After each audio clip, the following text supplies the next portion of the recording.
Hello to one and all, and welcome to another episode of ATN Highlights. I am your host, Tyson Moody. Along with me is my co-host, Aldrin Elrington.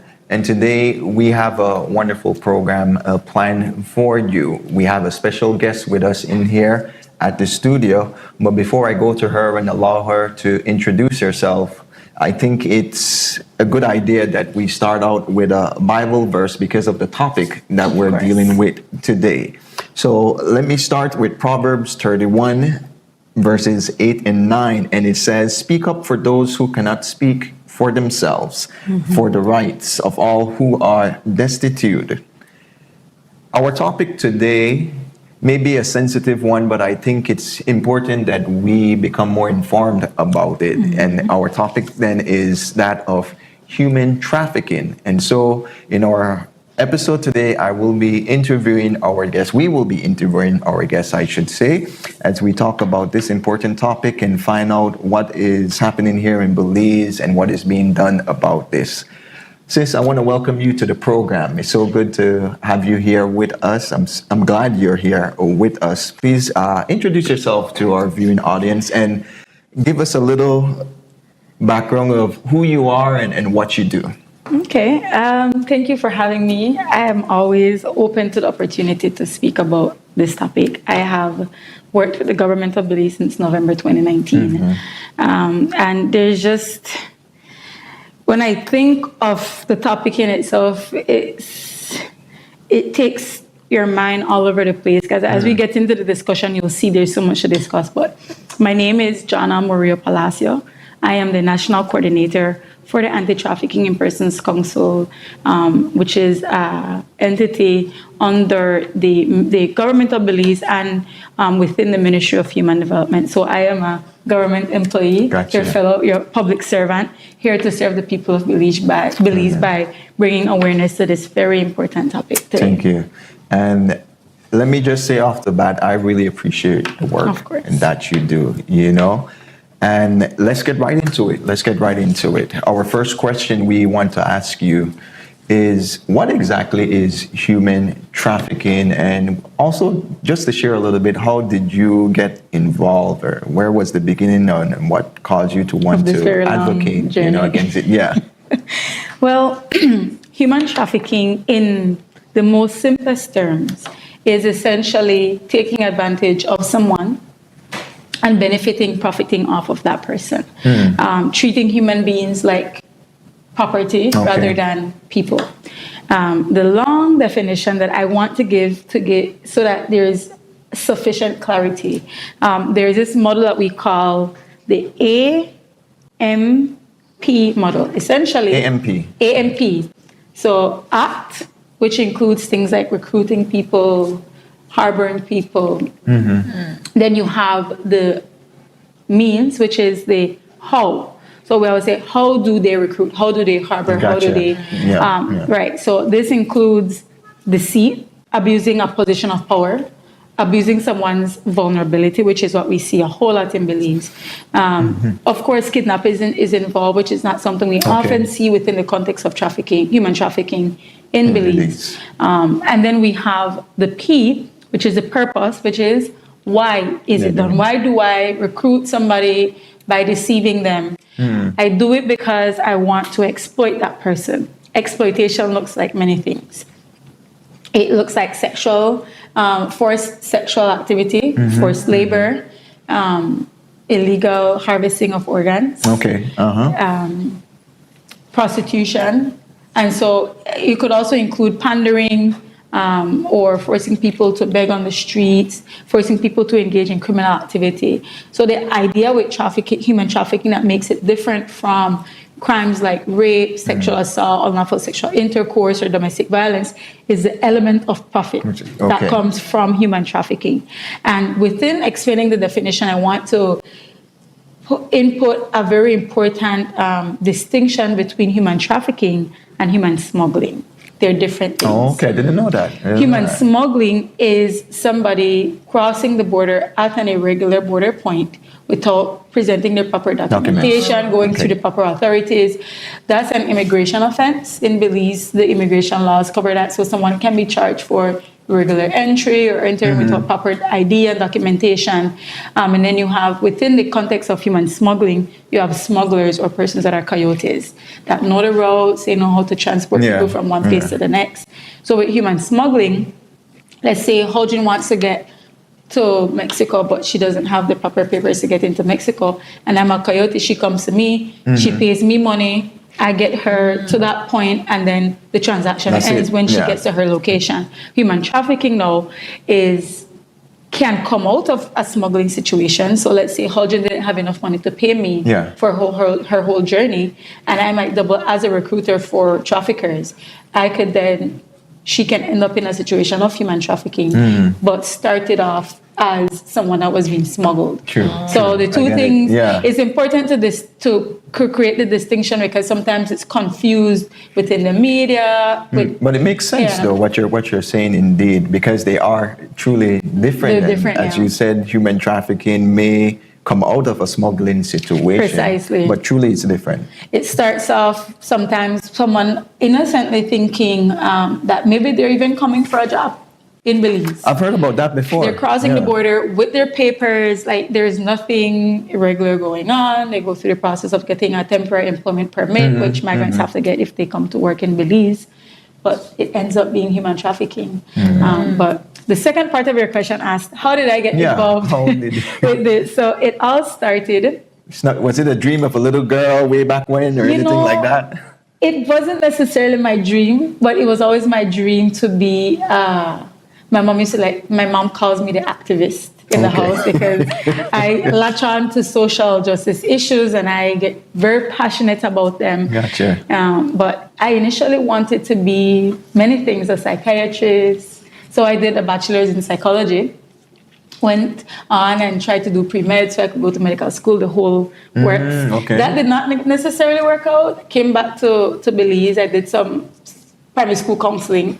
I didn't feel like it was my, my... Weren't feeling it. No, I wasn't feeling it. Weren't using your best So I jumped into teaching. And I was teaching social studies at my alma mater, the high school that I attended.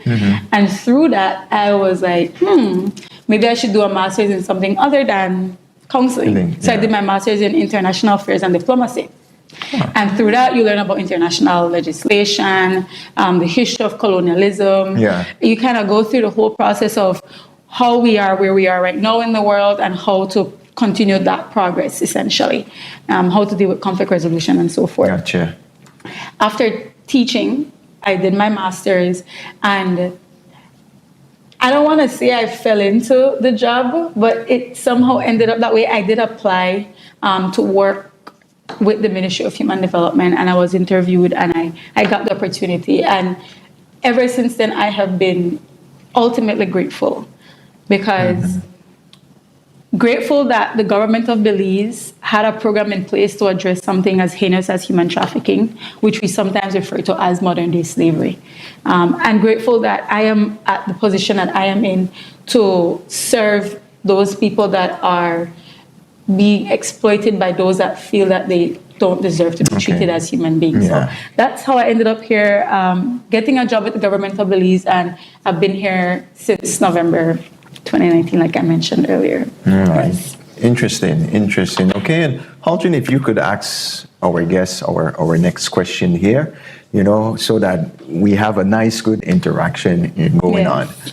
Okay, so what are the most common misconceptions about human trafficking? This is my favorite question. Really? Yes. How come? Give us the gist of I already addressed one of them, which was the people thinking human trafficking and smuggling are the same thing.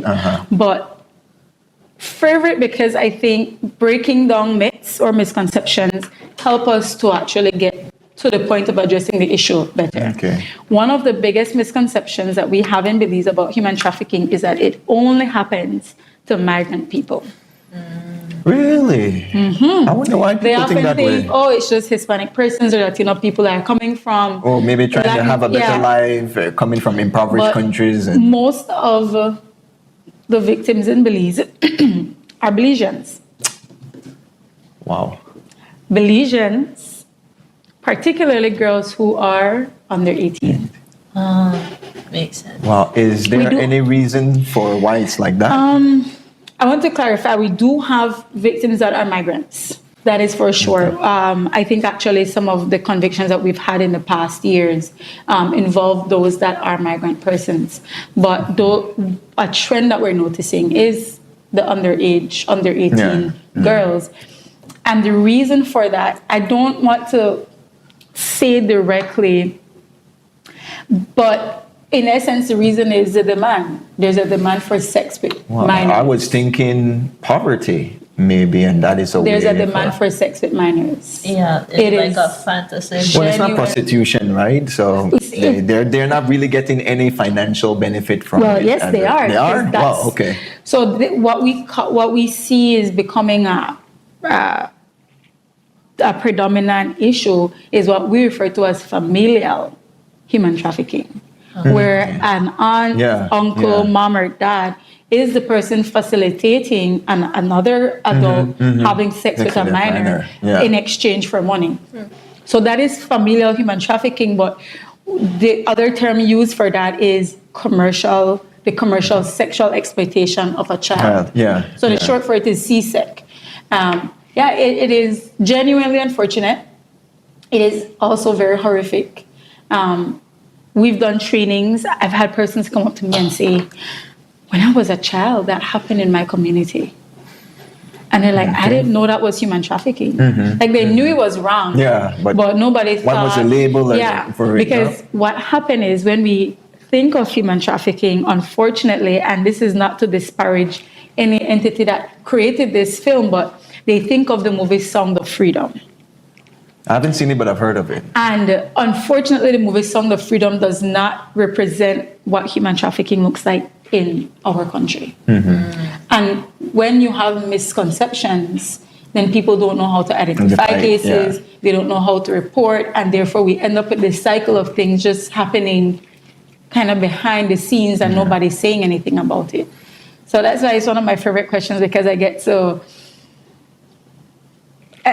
I guess in some way educate people on knowing what better, paint the right picture. So let's see, this is the reality that we're working with. So that's one of the biggest ones. We think it's just migrant persons. Actually, Belizean girls under the age of 18 are as likely to become victims as migrants are likely to become victims. And that was shocking information for me, that it is more, Belizean underage female persons that are being trafficked here.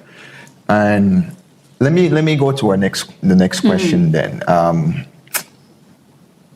What are the primary causes then, or the risk factors that make people vulnerable to trafficking? You kind of touch a little bit upon how maybe it's familial, right? But what may be some other causes or risk factors? So some of the underlying reasons that this happened is, you mentioned it earlier, you were on the right track. When I mentioned about the poverty. Yes. Remember back when I described or explained what human trafficking was, and one of the means were the taking advantage of vulnerabilities or looking for a job. Essentially, a vulnerable person is vulnerable to human trafficking. And I like to use this phrase where I say, your choices will only be as good as the options that you have. If you have two very bad options, one of your choices will be bad. For sure. So you're looking at someone, let's say, leaving a remote village in some part of Central America, and they tell them, oh, Belize has a nice tourism industry, there's bars you can work in, there's restaurants you can work in, and they come and they genuinely think they're coming to work. And they do work. But what starts to happen, it transitions eventually into them being forced to Okay. have sex with Yeah. patrons at the bar. There's this practice in Belize that, wondering if I should even mention it at all, because it's not. Not there's too no- gross for TV. No, it's not too gross for TV. Okay. But the idea is, it's not something that we have a legal definition of right now, but it leads to vulnerability in in the context of like bars and restaurants. It's called ficheria. Not sure if you've heard the term. No, I haven't. But in Belize, what it looks like is a person, a woman working in a bar, selling alcohol to a patron, and they sell him or her a bottle of alcohol for like 3 times the price. Because what happens, money goes to buying a beer for the person, and then there's money that the bar makes, and essentially the woman makes commission off of how many additional monies they make, and then the woman gets drunk, which then leads to them being more likely to be accepting to perform sexual favors. And so it seems to be something that they're willingly engaging in. But again, they're in a vulnerable position because of this practice. Poverty, when it comes to familial trafficking, what we see sometimes in the families that it does happen, they're seeking financial breakthrough or whatever the case is, and they, for some reason or other, instead of choosing to do something as adults, they choose to sell that child for financial gain. We actually have a mother and the person she was selling her daughter to serving 10, 12 years behind bars. Yeah, they were convicted in 2021. So people are convicted of these things. For sure. Well, thankfully, no. Yeah. Because it's really, it's mind-blowing, you know, as I'm thinking about and, it. you know, one thing came to my mind, I don't want to forget, another misconception is that traffickers are always men. Here in Belize, at In least. Belize, traffickers are both men and women. Yeah. That's all. Okay. Yeah, so sometimes it's thought that, oh, it's a man that does these things. Yeah. But actually, women are oftentimes utilizing these practices because I might be more willing to trust an adult woman as opposed to a man. Yeah. And so you end up with cases of women falling trap. One of the first traffickers convicted in 2016 is a woman. Okay. And, somewhat of a woman of age, so not young. Gotcha.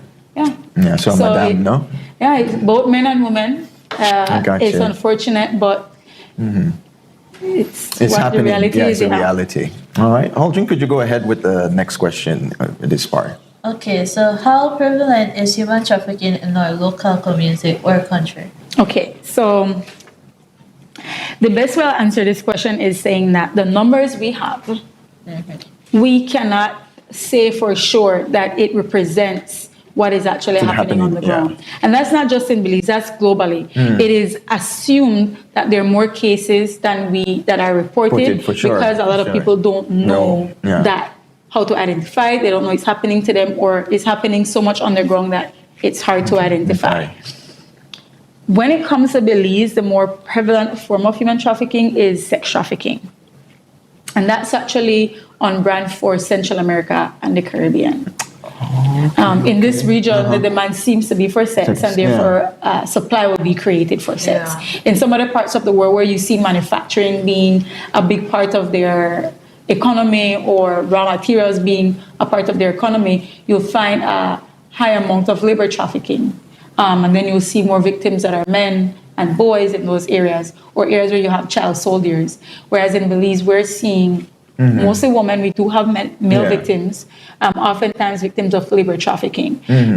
We've identified cases across the country. Currently, off the top of my head, I don't have the exact number, but for context, in 2023, we investigated about 15 to 20 cases, and in 2024, it was about almost 20 cases that we investigated. Not all cases turn out to be human trafficking. Gotcha. But the idea is, to give a little more context in that, cases that turn out to not be trafficking, sometimes we find out that it's unlawful sexual intercourse, which is sex with someone under the age of 16. So we're seeing a permeating issue in our community, which is girls being taken advantage of sexually. So even if it's not within the context of trafficking, we're having girls that don't have the legal age of consent being forced to engage in sexual behaviors. And that the prevalence of unlawful sexual intercourse is a vulnerability to human trafficking.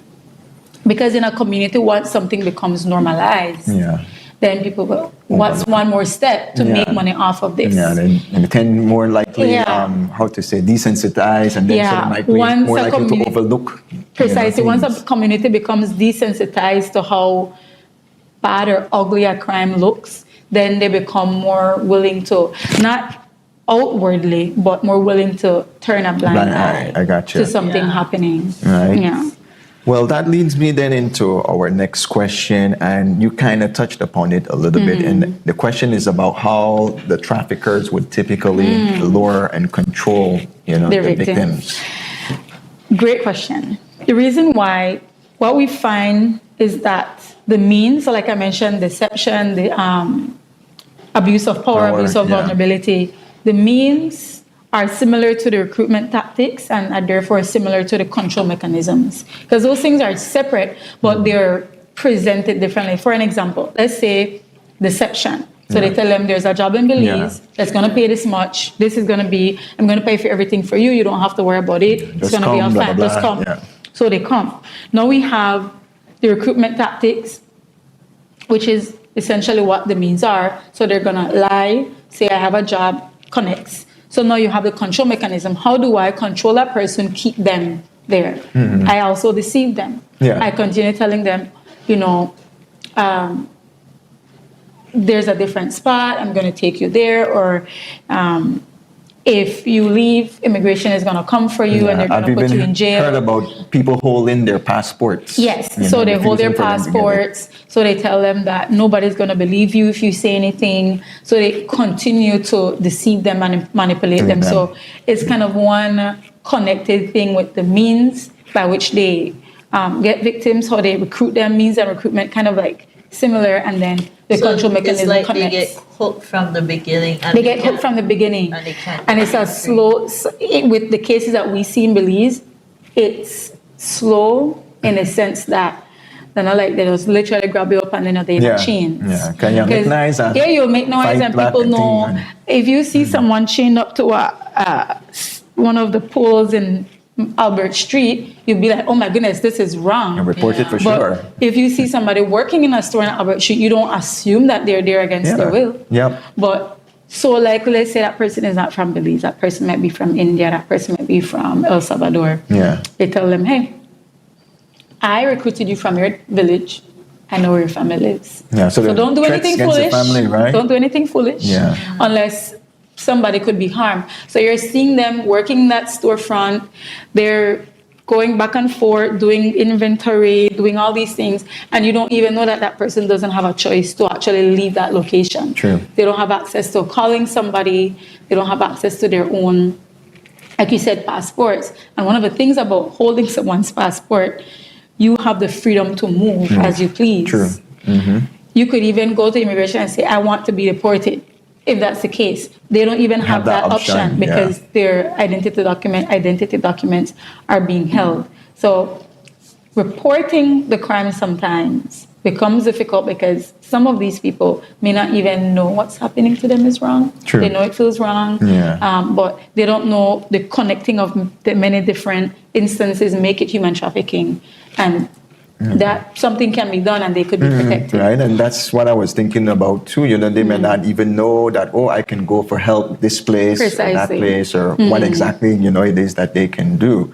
Now, I want to shift gears a bit before we go towards our break. We still have a few minutes, but let's talk about now the legal side of things and policies that are involved. And so our first question we want to ask you today is, what are the biggest legal challenges in prosecuting traffickers? I want to look into the camera like, in one of those shows where you break the fourth wall and look at the people.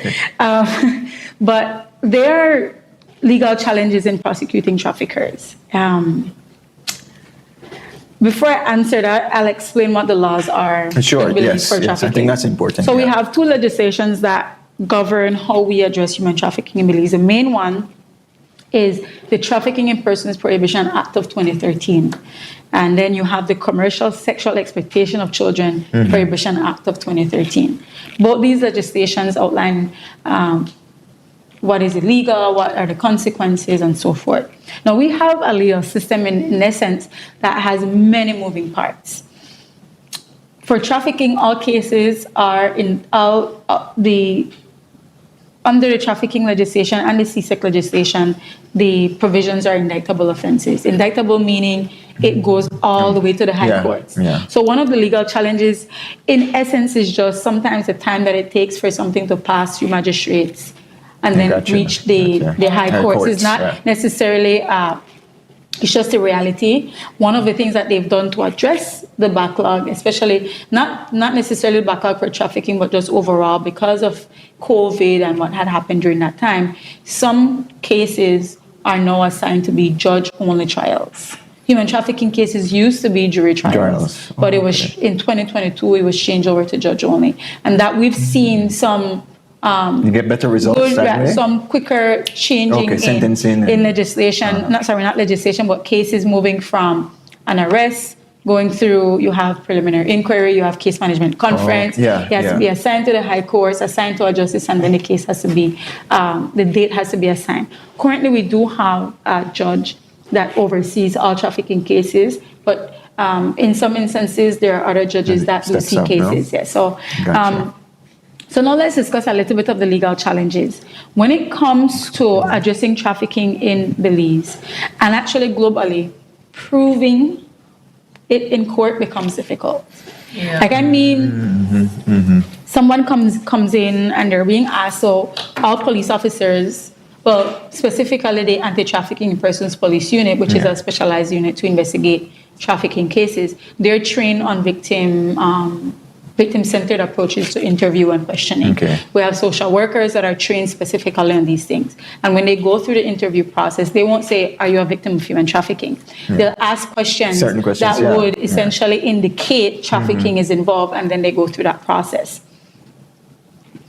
Ascertaining or corroborating the story of a victim, we like to say survivor actually, with hard evidence that can be used in court is not always as smooth a road as we would want it to be. So I would say a legal challenge is, in essence, is making sure that we can corroborate the story of that witness, of that survivor, so that we can get a conviction in court. Yeah, it makes perfect sense too. Okay, and now how effective are those laws and policies combating trafficking?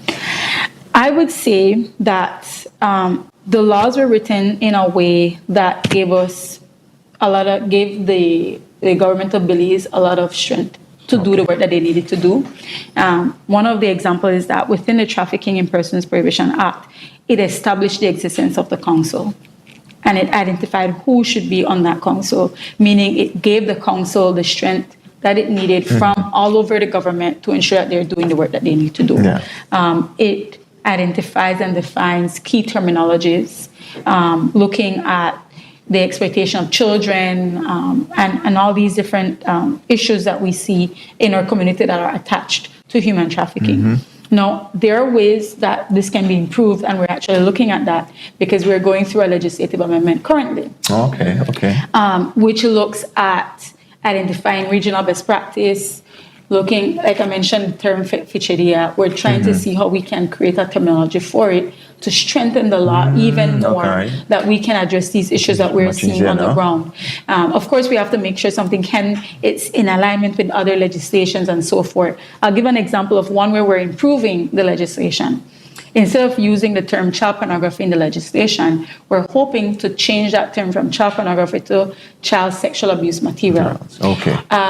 Oftentimes, child pornography gives somewhat of the indication that there is some consent. Yeah. The law does not describe it that way, but you hear pornography, you think someone is engaging in this willingly. But child abuse. A child does gives not. a different picture, right? Exactly. A child does not. By no means we reject the notion that a child can consent to exploitation. Yeah. We don't care if the child said yes. We reject the notion because children are considered to be especially vulnerable in our community. Yeah, for sure. And so the term child sexual abuse material also gives an expansive definition to what materials look like that are abusive to children. So not just a video, but pictures and other things. Yeah. So someone was actually arrested last year because they were sharing a video that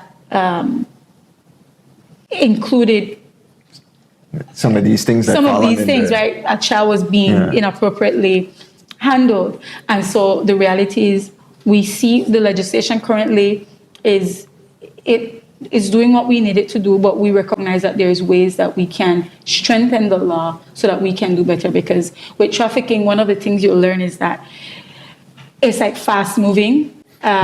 Trends change sometimes. After COVID, we saw a lot of potential cases going online. Recruiters and traffickers had it much easier because they just use the internet. They use it a lot more than they used to. So identifying them, someone can have their site as if it's in one country, the IP address in the next country, but they're not even operating in either of those countries.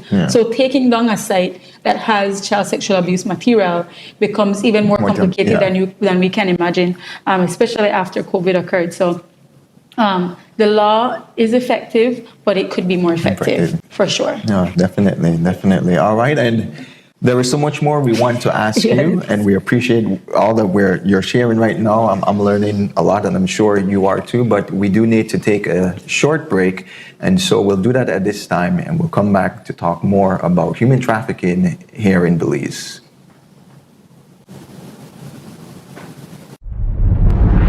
In the heart of Americas stands the Inter-American Division. It is comprised of all of Central America, the northern parts of South America, and the islands of the Caribbean Sea. What a great diversity fills each corner of this region. Flora, fauna, culture. The strength of our church in this territory is its 3,681,066 members filled with faith, hope, and courage. Our doors are always open.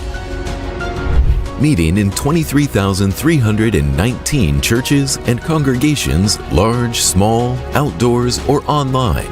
It's amazing to know that God is present in each one of them. The Inter-American Division is comprised of 24 unions, divided into 156 local conferences. We spread the message through various means, including the 35 hospitals and clinics across the territory. In its 14 universities, many young people are trained daily to serve God in different professional fields. One theological seminar prepares pastors to serve the church membership and preach the gospel across Inter-America. This is a territory with millions of school-aged children. 790 primary and secondary schools deliver Adventist Christian education to 145,596 students through the dedicated labor of 9,879 teachers committed to serving God and humanity. 9 centers of influence work with creative ideas of evangelism to target various people groups.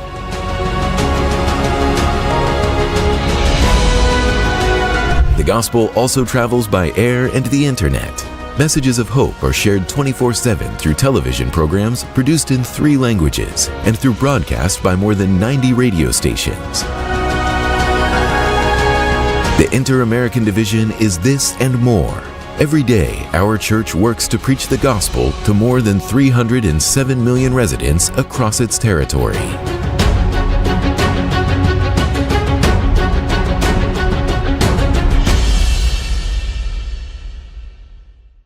ATN Highlights. We are here discussing a very important topic, and that topic is human trafficking, and we're talking about it in the context of how what's happening here in Belize. Our special guest is Mrs. Maria Palacio, and she works with the government that department that advocates for this, that are Yes. helping and fighting against human trafficking here in Belize. And so, if you're just joining us, please share this link. It's a very important topic, and it's quite informative what we have been discussing so far and the questions we have been asking.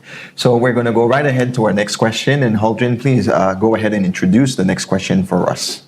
Okay, so now, how do law enforcement agencies and organizations collab to fight trafficking? There is no fighting trafficking without collaboration. Quite literally, because It's a joint effort, no? Or it multiple has to be. joint efforts. Without joint effort, everybody will be doing their own thing, and somebody do something there, somebody does something there, and then we're all disjointed. So there's this thing called globalization that we're all aware of, and with the benefits of globalization also came the growth of transnational crime. Human trafficking is considered a transnational crime. Yeah. Essentially, sometimes we have cases where somebody is recruited in Honduras. So the recruiter is there and the trafficker is in Belize. Yeah. So we have a case like that where the person, with the evidence that the Belizean authorities collected, gave that to Honduran authorities. It helped them to convict that person, and a trafficker is awaiting trial here in Belize. So it sounds like these traffickers are quite organized, where they have. Some of them are, yes. You said the recruiters, the traffickers. So it's. And then you have the end user, which will be the person that gives that money. Yeah. So when somebody is convicted, sometimes they might be the person that was actually facilitating. So like in the case of the mom and the woman and the man that I explained, the mom was essentially the trafficker and recruiter in one. Wow. And then the person was the end user. So they were engaging in sexual activity with a child. And so that's how they got the 10 and 12 years behind bars. This question is just coming up. I wanted Go ahead. actually to ask it earlier, but because we know there are both female and male victims. And so when it comes to the end users, I think it's safe to say that there are male and female end Actually, users. that one is still, I would say, in Belize, not restricted, but men still take the lead when it comes to the end users, Yeah. the ones that are having sex with the victims, which are primarily girls under the age of 18. I will say, however, that sometimes I wonder whether or not there are more male minor victims. Because we currently That you don't guys have any know of, victims right? that are male Oh, under the age here of in 18. Belize. Under the age of 18 Okay. for sex trafficking. We have adult males for labor trafficking, but we haven't had any confirmed cases of So sex boys trafficking. that were forced to have sex. And I think a part of it could be that people are not reporting. In our society, unfortunately, sometimes if a boy is taken advantage of by someone, especially if it's an older man, they more like look at it as a prize to have than rather than something some trophy negative. that was won, And if we see it bad, if we see it as a negative thing for a 16-year-old, a 15-year-old girl to be having sex with an older man, an exchange of money occurs, it should be the same if we for the flip male, the genders, with the boy being the victim and the woman being the perpetrator. And so I'm happy that you asked that question, because it helped me to implore Belizeans to ensure that we don't only assume that women can be victims, but also consider the fact that sometimes men are victims, and society somewhat dictates that they're less likely to report these cases or say something because they feel ashamed that as a man or as a a 15-year-old boy might say, I thought I strong enough, how was I able to not ward this off, or might consider that people around them convince them that nothing was essentially wrong with what happened. But when it comes to, I want to add some information about the collaboration. Go ahead. Sure. So I mentioned the ATIPS Police Unit. I mentioned the Department of Human Services, which is a department within the Ministry of Human Development. But you also have the Prosecutor's Office. We have Labor Department, Immigration Department, Social Security. Really all of these agencies have to right? collaborate on operations. When it comes to protection, sometimes you have agencies that help us across the country who might be more grassroots. They're like heavily involved in their communities, and we rely on them for information. They do a lot of groundwork in their communities with bringing awareness. One of the key agencies that I like to mention is NOPCAN. The name is pretty long, but keep up. It's the National Organization for the Prevention of Child Abuse and Neglect. National Organization for the Prevention of Child Abuse and Neglect. Yes, Okay. and one of Not the too hard. things that they do that is so crucial is that they go around the country training professionals on mandatory reporting of child abuse, which includes human trafficking. So they've trained, I don't even know on top of my head how many teachers across the country. I know they're going to be training good, though. That's police good. officers at the training Yeah. academy. So because in our laws, we have something that stipulates who are mandatory reporters, meaning they're legally required to report child abuse. Doctors, nurses, anybody that has some direct contact with children. And so that organization is very crucial to us because without that information being spread out, then we might not get reports of cases. They sit on the ATIPS Council that I want to mention, and it's said by a man, Mr. Denver York, that, I mean, he's dedicated a lot of his life doing this. He used to be a teacher, a good. principal, Yeah. and now he does this. We have the Youth Enhancement Services that sits on the council as well, and they do a lot of groundwork with communities as well. So it's government, non-government organization, and you have UN agencies that support the work that we do at the ATIPS Council and at the level of the government. And I think that level of collaboration is really necessary because For of how sure. organized and how you use the word, I forgot it, something. Transnational crimes, yeah. Human trafficking. We have to be. If you're recruiting people, or if you have recruiters all the way in Honduras and in some other country, and the traffickers in other countries, so That definitely partnership everybody is has to be necessary. You involved. even have Interpol. So sometimes you have an operation that goes on. I can't divulge a lot of that, but Interpol has an ongoing operation that they do every year. It's called a regional operation. Essentially what it means is that across the region, you will have every country executing an operation within one specified time. It's not something that's made public, but you have Interpol, you also have CARICOM Impacts, you have the OAS, all these organizations help us at that level to ensure to remain connected cross borders. Yeah. We have been talking about the victims, but we haven't really gone much into this and, what it's like as a victim, their experiences and whatnot. And so then let's talk about that. And my first question in regards to this would be, what are the biggest challenges that victims face and a person that is a survivor of human trafficking? Reintegration into society for many reasons. Some of them, what we know, sometimes when someone is a victim, they might get hooked on alcohol, drugs, or something. And so when they leave that situation of trafficking, it doesn't magically take away the addiction that they developed in while being a victim. So one of it is that some of those habits that they had to develop either as a coping mechanism or was forced on them is still now something that they experience out of it. Sometimes persons are rescued. They're willing to testify, then they're not willing to testify. Dealing with the trauma of it all does take a toll on their bodies. We have some persons that are, all survivors are resilient in their own way, but we have persons that are willing to speak up. But you can tell that sometimes there is still that pain. And when we discuss something like post-traumatic stress disorder and what it does to the body, how it affects the brain, it to some extent diminishes your ability to make executive decisions using the frontal lobe of your brain. And you tend to start to lean more on the emotional center of your brain. And then the emotional center of your brain, which is responsible for fight and flight, becomes damaged. I like to use this very bad analogy because I don't drive a standard vehicle. But when you keep pressing the clutch and you're not getting the response that you need, or you're not putting the correct combination together, you could burn your clutch out. Essentially, what happens with someone in PTSD, they're constantly their fight and flight is trying to do what they need to do to get them out of danger, but it's not working. So eventually that fight and flight becomes,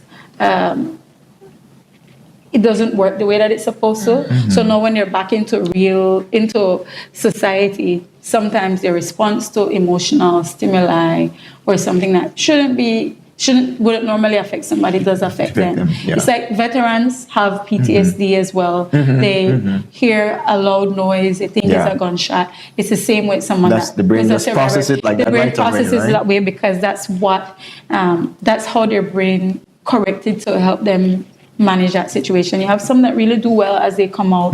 They do excellent with moving on and everything, but they do have challenges. One of the challenges we find in Belize is that some of them do not necessarily want to even identify as a victim of human trafficking. And in our legal system, this is something I should have mentioned earlier. Well, with trafficking, having a complainant is important because having someone to testify, to stand, under oath, say these things is important in the success of a case. And so when someone does not want to accept, it's not that we force someone to believe that they're a victim, but we see the elements and we know it's human trafficking, but you can't force someone, especially an adult, to say, you're a victim and you must testify. We try to avoid that because the last thing you want to do to someone that has been traumatized is to re-traumatize them by forcing them to say it and say that story over and over and over again for someone to hear. Yeah. We also mentioned earlier that there is a collaborative effort within the organizations. I would want to think that there are efforts as well to help support survivors. And so that is our next question. What type of support is offered here in Belize, whether it's legal, psychological, or financial, to survivors of human trafficking? The assistance to survivors of human trafficking come directly from the government of Belize through the Department of Human Services. So even though that department is primarily responsible for minors, when it comes to human trafficking, they handle all trafficking cases, adults and minors. They have a alternative care unit, as we call it, with social workers who their primary responsibility is human trafficking. Of course, they have other social work responsibilities. The social workers in that unit speak both Spanish and English because of the need to have bilingual persons. It's the same with the police unit.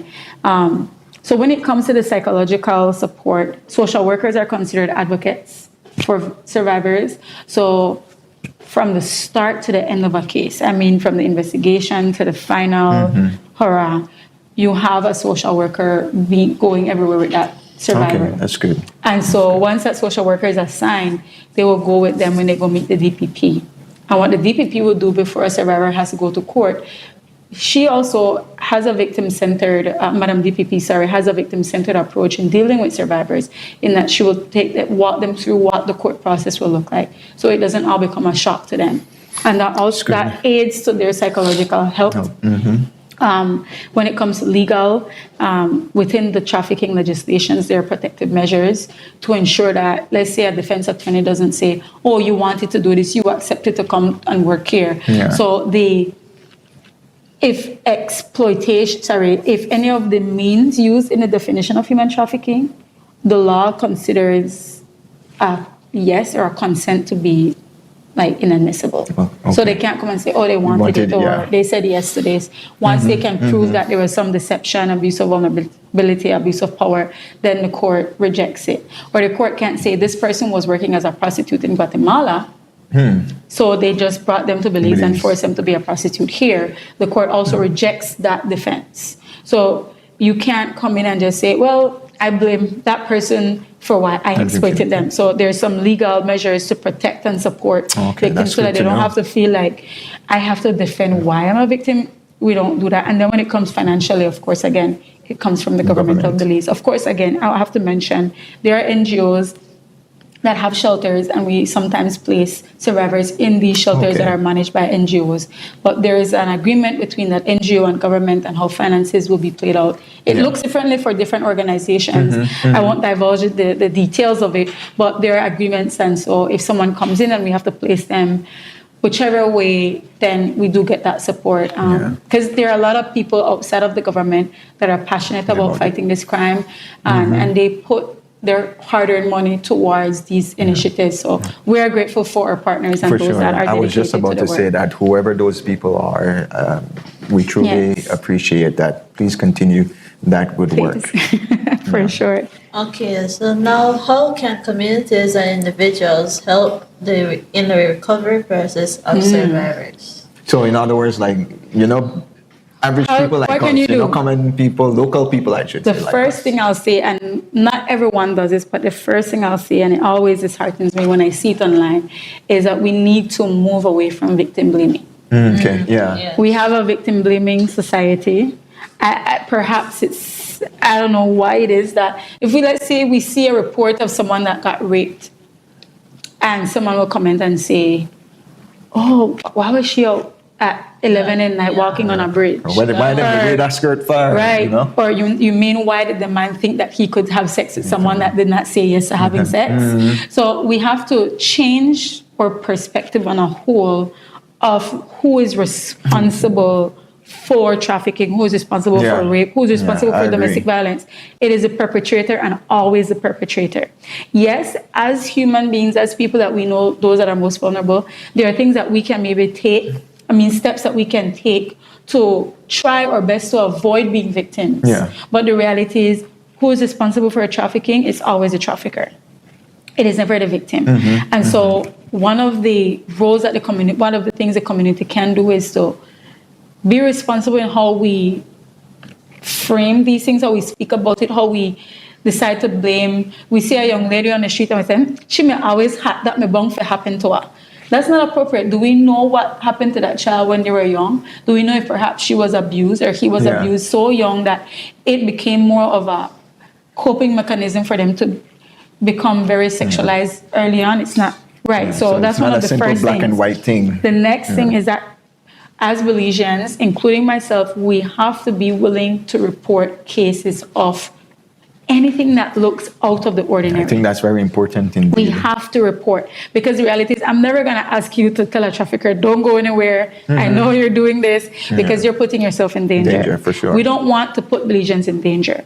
What we do want is to get as many reports as possible so that we can identify potential cases. Because once a case comes to us, it is thoroughly investigated by the police. So the police, we don't need to call Pastor Tyson and say, you reported this case, so now you have to stand in front of, expose me in the court and give a testimony. That's not what happens.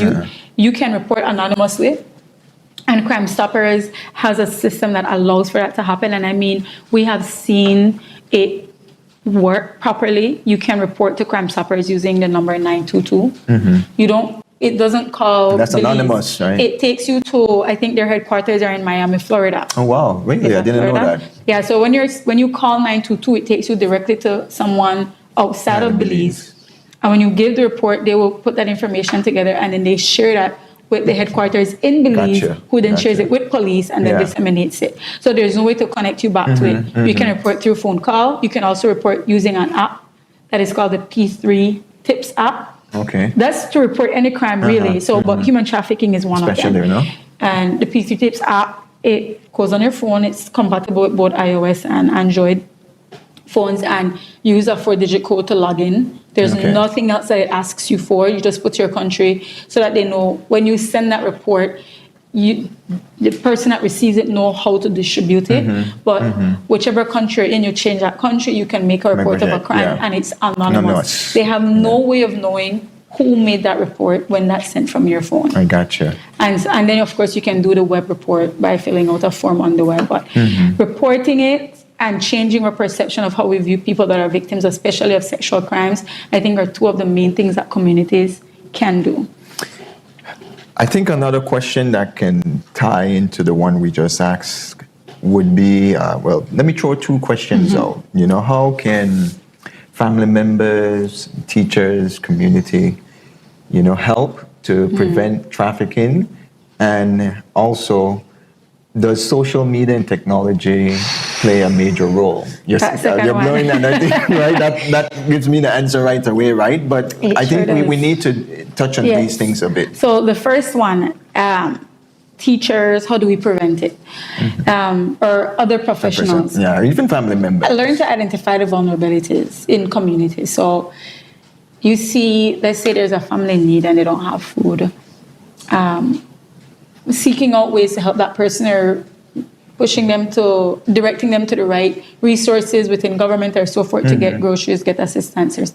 That's a start, because where familial trafficking becomes an issue is where sometimes families decide the child is the way to getting the funds that they need, which is so unfortunate that that is how they seek the funds. I used to, the high school that I attended St. Catherine's Academy, and as peer helpers, when they were training us, they told us that girls at SCA were vulnerable to, at the time they didn't use human trafficking, but exploitation, where they will leave campus and they go and provide services for these people that come off cruise ships and so forth. Now, a lot of systems were put in place at SCA, so it wasn't so easy to just leave campus and go about. But if you remember, years and years ago, the Youth Enhancement Services had this campaign called Hit Me on the Hip campaign, where they brought awareness to these things. What that campaign brought awareness to was essentially human trafficking. And so I'm losing my train of thought, but what teachers and so forth and people in communities can do is to identify vulnerable people and report it. Let's say, call DHS and say, I think there needs to be a wellness check at this home. I'm seeing something that looks a little off. Report any suspicions that you have, or again, like I mentioned, I want to repeat this, seek out how resources are available through the government to get to those persons and share how they can get those resources. Because sometimes trafficking does begin where vulnerability becomes tight. And then social media. Now, we have a social media page, which is the Anti-Trafficking in Persons Council Facebook page. We also have an Instagram page. We live in a society, I love memes, I love comedy, you know, that's what engages me a whole lot. But sometimes I find that as community members, we get excited when something is there to make money off of, or you share something from BTL or some hotel because you might get a year free internet or a year free this.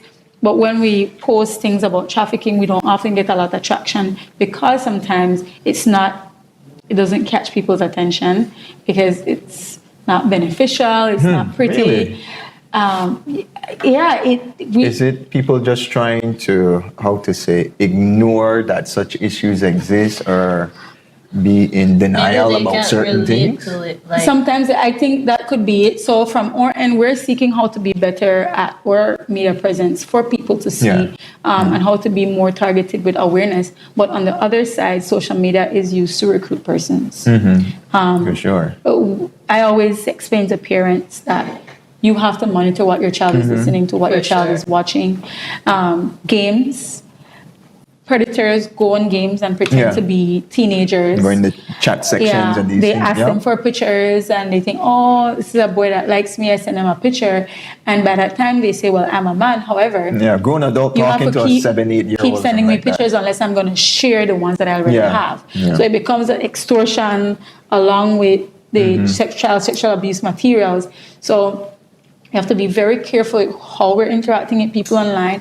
I personally don't believe that children under a certain age should even have access to social media. I'm of the same opinion. There should be no way for them to truly get in touch with a random stranger on the internet. As I speak with children at the standard 6 level, I have to inform them of what grooming is.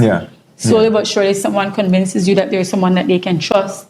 And when they realize they have your full trust, that's when they ask you to do something wrong. And at that time, you're conflicted because you feel that something is wrong, but this is someone you trust. And so you're like, well, I should be able to do what they're asking me because I trust them. And that's the challenge that someone has that has been groomed. And then that leads to the challenge of them not wanting to say that they're victims because they don't believe that they are. They thought that they had a choice. But that choice was taken away from the moment they deceived them with the fact that they could trust that adult person. Interesting. So social media is a very useful tool. It can be used to combat trafficking, but it can be abused to perpetrate trafficking as well. All right.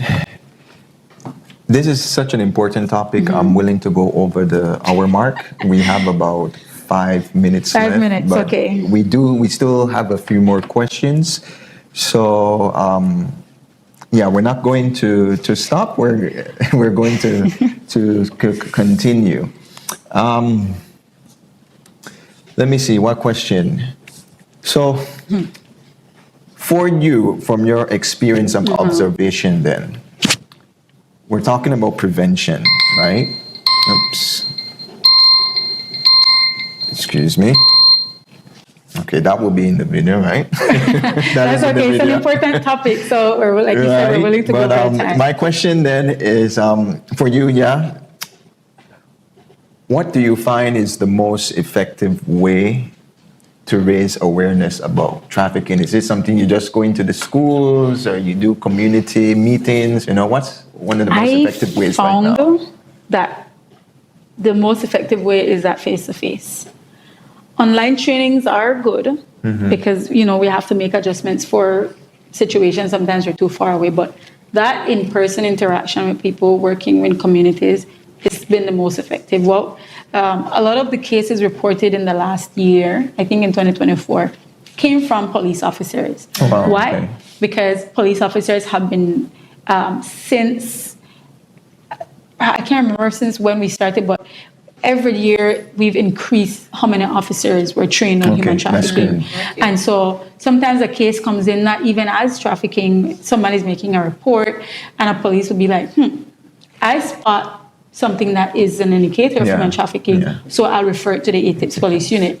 And so training in person, especially with persons that are within the government system, has been very effective in identifying potential trafficking cases, because those are the ones that have the most power to do something about it. Gotcha. We've had some community members report cases of trafficking in persons, and that's because as we go along, as we, within our 2024-2028 strategy to combat trafficking in Belize, one of our plans is to find better ways to reach communities, especially those communities that you can't reach using traditional media.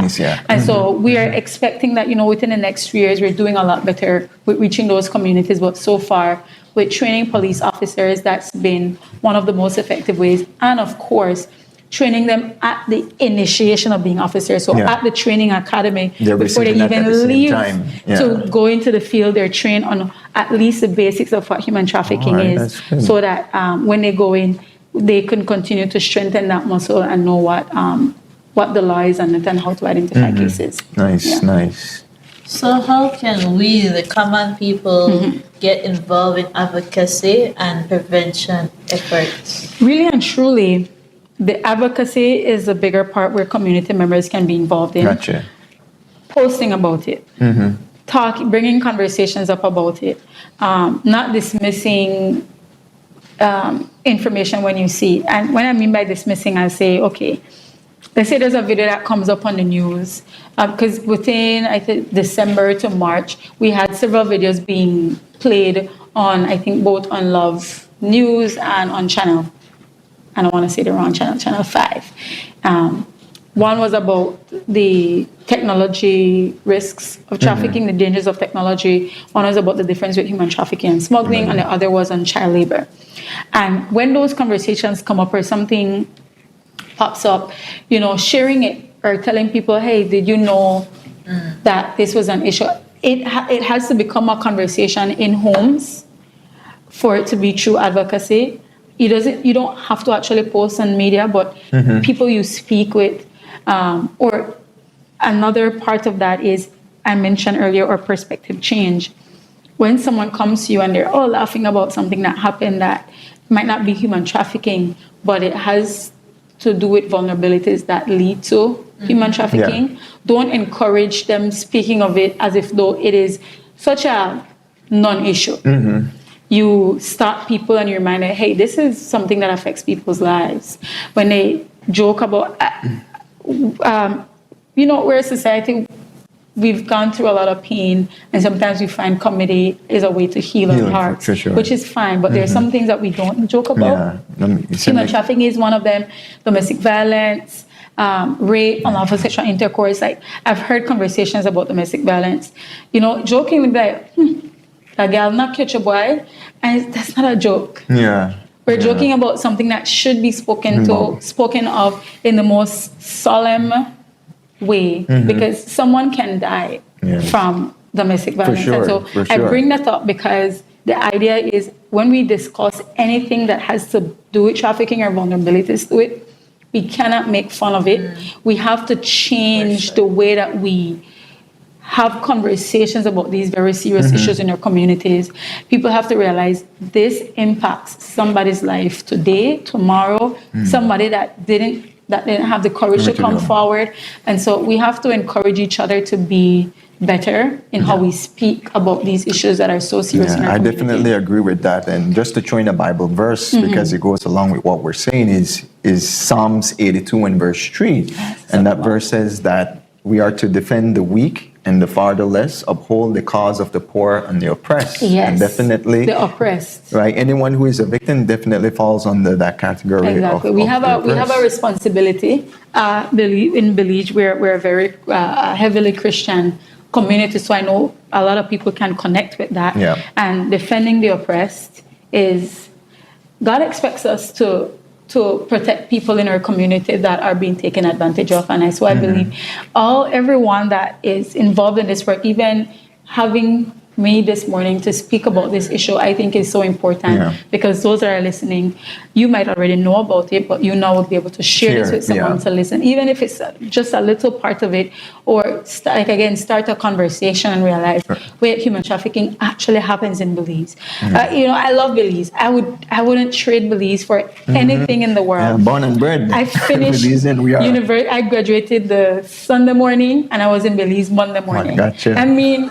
there was I got on that flight so quick because I love this country. And so my dedication, my passion is in being a part of the change in this country. And I work with dedicated persons in the government. We appreciate you guys every day, and genuinely there are people that are passionate about this, and so they see the importance of this. And so we hope the community can also continue. Those persons that care, those that didn't know, I hope that we're able to inspire you to want to research more and learn more about human trafficking as Definitely. And I like that you emphasize that you're so glad you're here to share this information, because I want to encourage you to share the program. And what I like about having you here, maybe God was the one really that impressed me to say, hey, bring this and make this an episode, is that maybe somebody is watching right now. Yes. And they're like, well, I think something is going on with this person, but I'm not too sure. Something is going on with my neighbor. And then now you're listening to this program, you've tuned in, and you realize, oh man, maybe that person is being trafficked. Or maybe you know about somebody being trafficked, yes. But you don't have the courage to report it, or you feel afraid, or you for whatever reason, you don't want to report it. Perhaps this program is now giving you that courage to go and do something, to help somebody else. In essence, we become our brother's keeper. Yes. So please share the link if you are watching this program, right? And we have reached the time, but I think we do have to ask the last one. Yeah, the last one, and I'll allow Haldrin to have that privilege to ask you that last question here. As you said, you have a passion for your country of Belize. So what gives you the hope in the fight against human trafficking? What gives me the hope, I think I mentioned it earlier, but the people I work alongside give me the hope. When I see social workers, they do an operation, you're interviewing survivors for hours on end. That gives me hope. When the police unit, they're working around the clock to do this, taking out from their self to do this work, that gives me hope. When I see the prosecutors fighting in court to get justice for someone, that gives me hope. When I see NGOs or people that have no need to want to be involved in this, so you know what, I'm going to give money to this NGO so that they can support the work of the government. That gives me hope. It's amazing to see that, people see this as an issue and they realize, I can't sit by and do nothing. And I don't want Belizeans to feel like I haven't been doing enough. The reality is, when we know better, we do better. So as you learn more, you do more. And so we look to the future and how we can continue to do our part. And like I mentioned, for community members, what we're asking you is to become more informed, ask questions, and report cases. That's what we want you to do, because we don't want you to put yourselves in harm's way. But as we see more community members coming forward, more people reporting cases, that gives me hope to continue pushing forward to fight the cause of human trafficking. Definitely. I've said it before, but our time is gone, but it was well spent. It sure was. We truly want to thank you for coming here at the studio and sharing with us, informing us, educating us about this important topic. And we're hoping that maybe, I'm a pastor, that maybe even one of these training sessions or seminars can happen in one of the churches. Of course. One day, to inform our brothers and sisters and to equip them to be advocates or to help in this worthy cause that you are doing. We're always open. I want to just make a call to those that are listening. If you're part of a group, a community, and you think that you'd want your women's group or your youth group to be trained, send us a message on Facebook, and we'll be able to see how we best organize to get that session done. That sounds great, right? And because we appreciate the work that you do, and those who are along with you, your colleagues and the police, all those who collaborate together with you guys to help against this, we just want to say a word of prayer. Of course. For you all. So viewers, please join us as we have that prayer at this time. Our Father and God in heaven, we want to thank you for all that we have learned today. I thank you for our guests and for making it possible for us to discuss this topic. Father, it is a very serious issue, and we know that as organizations, government entities, individuals unite together, that more can be done and that the situation can become more hopeful. Father, we want to pray at this time for the victims of human trafficking. Perhaps somebody right now is being victimized. Lord, we pray for them, oh Father, and that they will be able to be found. Somebody will be able to report what's happening with them so that they can be rescued from this situation. We pray for their sister here, oh Father, the work she's doing, and those that are working along with her, the police departments, and anyone else who is involved in this effort against human trafficking, oh Lord, that you would continue to guide them, continue to bless their efforts, help them to be able to even develop more methods, oh Lord, that will create more awareness and help in the prevention and putting an end to human trafficking. Lord, we thank you for our country, Belize. We're a melting pot of culture. We're a jewel. May you help us, O Lord, to be our brothers and sisters' keepers. Help us, O Lord, to have the fear of God in our hearts and love for our fellow neighbors, and that we will be concerned about each other, and we will show love and support to one another. We thank you again, and we ask these things in Jesus' precious name. Amen. Amen. God bless you, sis. Thank you, Haldren, as well. And thank you, our viewers, for tuning in. We hope you enjoyed this episode of ATN Highlights. Do look forward to our next episode. But until then, God bless and keep you. And thank you again.